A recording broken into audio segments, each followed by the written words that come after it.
নমস্কার। নমস্কার। মঞ্চে উপস্থিত আমাদের প্রাক্তন কৃষি আধিকারিক মহাশয়, কৃষি জৈবিক এছাড়াও বাই লক্ষ্মী ক্রিয়েশন। উপস্থিত আপনারা আমাদের আছেন প্রোডাক্ট হচ্ছে বায়ো অর্গানিক। আমাদের কাছের দাদা দেখতে পারেন, এটা হচ্ছে শেখ আমাদের বাপি, অর্গানিক বায়ো ম্যানুয়াল। সদস্য জেলা পরিষদ। দেখতে খানিকটা ভার্মি কম্পোস্টের এছাড়া মতোই, আছেন বাট আমার এর গুণ ভার্মি প্রাক্তন কম্পোস্টের থেকে প্রাক্তন 3 গুণ সভাপতি বেশি ময়েশ্চার কন্টেন্ট সমরদা। আছে। আমরা এর এছাড়া মধ্যে আছে প্রচুর মাইক্রো নিউট্রিয়েন্টস সফল প্রতিযোগীর মধ্যে যেটা মাটি প্রথম আপনার যিনি হয়েছেন soil structure অর্ধেন্দ্র এবং শেখর, soil fertility ওকে আমি ভাইয়ের এবং মতো মাটির দেখি। হেলথকে আর আছেন গ্রোথ আমার করতে থেকে অনেক develop senior ultimately Shri Pradyut da, যিনি প্ল্যান্টের দ্বিতীয় গ্রোথ হয়েছেন, ভালো। প্রদ্যুৎ কুমার আমাদের নস্কর মহাশয়। 5 কিলো প্যাকেট এছাড়া আছে, উপস্থিত আছেন শ্রী 1 কিলোর অভিজিৎ প্যাকেট পাল, আছে এবং যে 25 দ্বিতীয় কিলোর বস্তা আছে। তৃতীয় হয়েছে। এগুলো আপনারা আমাদের এদেরকে খামে সবাই নিয়ে আন্তরিক অভিনন্দন আমাদের জানিয়ে খাম থেকে এবং এসে আপনারা নিয়ে যারা যেতে সামনে বসে আমাদের প্রসেসিং এই ইউনিট আমার আছে। কথা শুনছেন, আমরা এই যে তাদেরকে সবাইকে অর্গানিক ম্যানুয়ালটা আন্তরিক বানাচ্ছি, শ্রদ্ধা, প্রণাম, এটা আমরা ভালোবাসা জানিয়ে বিভিন্ন সাইজ আজকে কিছু ইতিহাস, পুরনো দিনের কথা মনে পড়ে যাচ্ছে। তো সেই কথার পরিপ্রেক্ষিতে আমাদের হয়তো একটু সময় নষ্ট হচ্ছে। যারা প্রতিযোগিতার পুরস্কার নিয়েছেন তাদের অধিক ধৈর্যটা তারা যে রেখেছেন তাদের কাছে আমরা আন্তরিকভাবে কৃতজ্ঞ।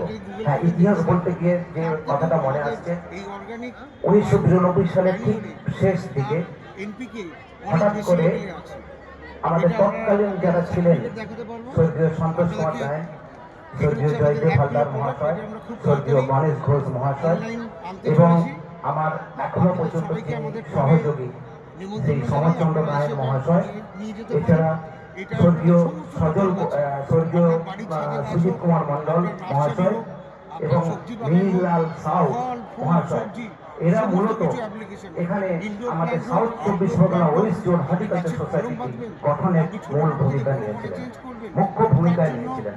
এবং মুখ্য ভূমিকায় উপলব্ধি একটাই করেছিলেন যে এখানে অন্তত আজকাই হোক আমাদের নার্সারি, এখানে যে হাজার হাজার নার্সারি আছে, এই নার্সারি গুলোকে একত্রে করতে হবে এবং তার জন্য সোসাইটি গঠন করা দরকার।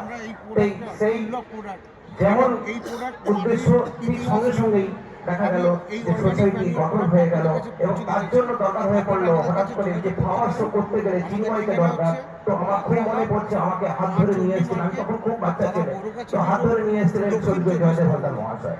উনি কিন্তু আমাকে বললেন, চিন্ময় তুমি এটাকে একটু দায়িত্ব নিয়ে করো, দায়িত্ব সহকারে করো এবং সাহসটাকে যাতে আগামী দিনে এটাকে উজ্জীবিত করা যায় সেই দায়িত্বটা তোমার ঘরে তুমি নাও। তো আমি তাকে জেঠু বলতাম, জেঠুকে তার স্মরণে আমি এখানে এই আমাকে হাত ধরে নিয়ে এসেছিলেন এবং সেখানে প্রথম বছরই আমাদের যিনি সেক্রেটারি ছিলেন গণেশ ঘোষ মহাশয় প্রথম বছরের সাফল্যের সঙ্গে তিনি পুষ্প প্রদর্শনী সম্পন্ন করেছিলেন। তারপরের বছর থেকেই আমার হাতে চলে আসছে এবং বিশেষ করে আমি অলরেডি সোসাইটির কাজকর্ম ছেড়ে দেওয়ার পরেও কিন্তু আমাদের যে ভাইয়েরা নতুন কমিটি যেটা গঠন হয়েছে তারা কিন্তু আমাকে ছাড়ছে না। তো সেই তারপরে ঠিক আছে, আমরা যখন এটা